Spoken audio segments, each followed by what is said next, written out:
Hey, welcome to the Explainer.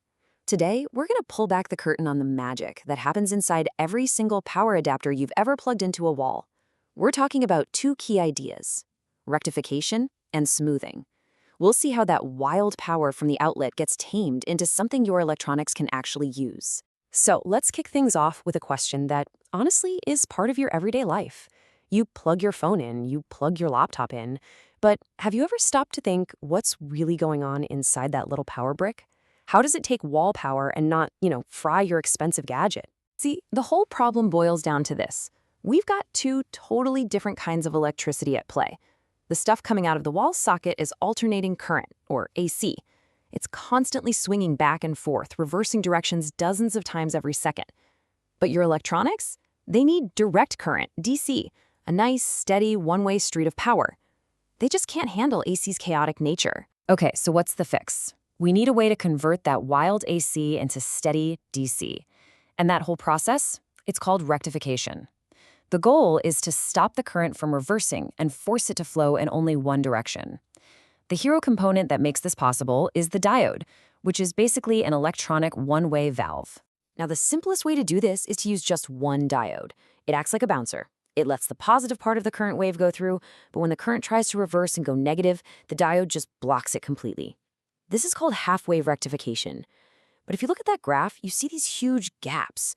We're literally just throwing away half the power. Yeah, not great, right? Super inefficient. So to get around that waste, we need something a little more clever. And that, my friends, is the full-wave bridge rectifier. This is a brilliant little setup that uses 4 diodes arranged in a special way. Instead of just blocking the negative part of the wave, it actually grabs it, flips it upside down, and makes it positive.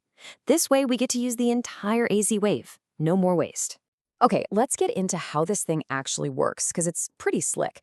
When the AC input is on its positive swing, the current goes through 2 of the diodes. But then, when the AC swings negative and reverses, the other 2 diodes kick in and reroute the current. So no matter what the input is doing, the output current is always flowing in the same direction. It's just elegant.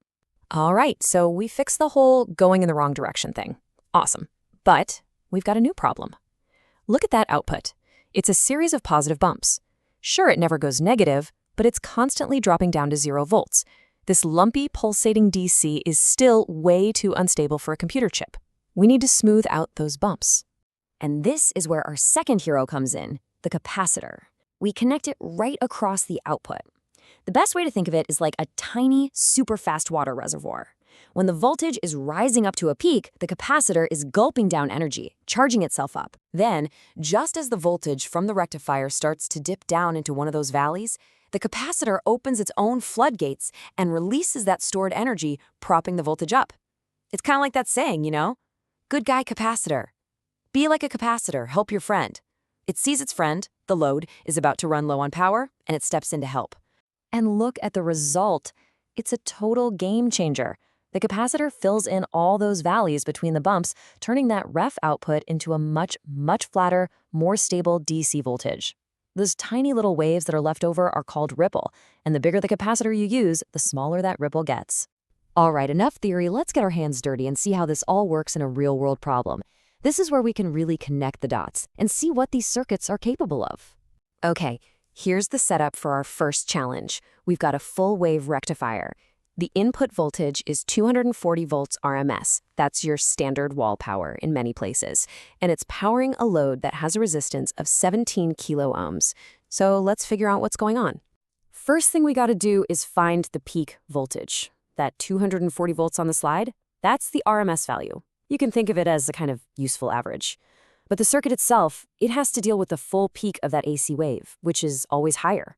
So how do we find it? Luckily, the math here is pretty simple. For a sine wave like our AC power, the peak voltage is just the RMS voltage multiplied by the square root of 2. It's a fundamental conversion we always have to do first. And when we do that, 240 times the square root of 2, we get about 339 volts. So that's the real mountain peak of voltage our circuit has to handle every single cycle. All right, now that we know the peak voltage, we can figure out the average DC current. And remember, this is for the circuit without the smoothing capacitor. So we're calculating the average of that bumpy full-wave output we saw earlier. This is a little two-step dance. First, we have to find the average voltage of all those bumps. For a full-wave rectifier, the formula gives us about 216 volts. Then, once we have the average voltage, we just pull out our old friend Ohm's law to get the current. And crunching those numbers gives us 12.7 milliamps. And there you have it. That's the actual average DC current flowing through our load. A real measurable value. Okay, one problem down. Let's tackle another one. But this time, we're going all the way. We're going to add that smoothing capacitor into the circuit and see the final beautiful result. So for this one, we're working with a lower voltage, 12 volts RMS, at a frequency of 50 Hertz. But here's the key. This time, we are using the full setup, a full-wave bridge rectifier with a smoothing capacitor. This is the whole shebang. And here is what that circuit looks like. You can see the AC coming in, hitting that diamond of 4 diodes, and then right there across the output, that's our capacitor, C, sitting in parallel with the load resistor, R. This is the classic power supply front end. You know the drill by now, right? First step is to find that peak voltage. We take our 12 volts RMS, multiply it by the square root of 2, and we get a peak voltage of almost exactly 17 volts. And that is the voltage that our capacitor is going to try to charge up to and hold. And boom, just look at that output waveform. This is what it's all about. Thanks to that capacitor, those big dips to zero are gone.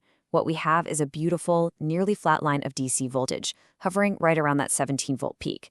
Just a tiny little ripple left over. Mission accomplished. So there you have it. From that crazy alternating wave from the wall socket to the smooth, clean DC power your gadgets need, all thanks to a few simple, brilliant components working in harmony. And it really makes you think, doesn't it? What other elegant little circuits like this are hiding in plain sight, quietly making our whole modern world tick?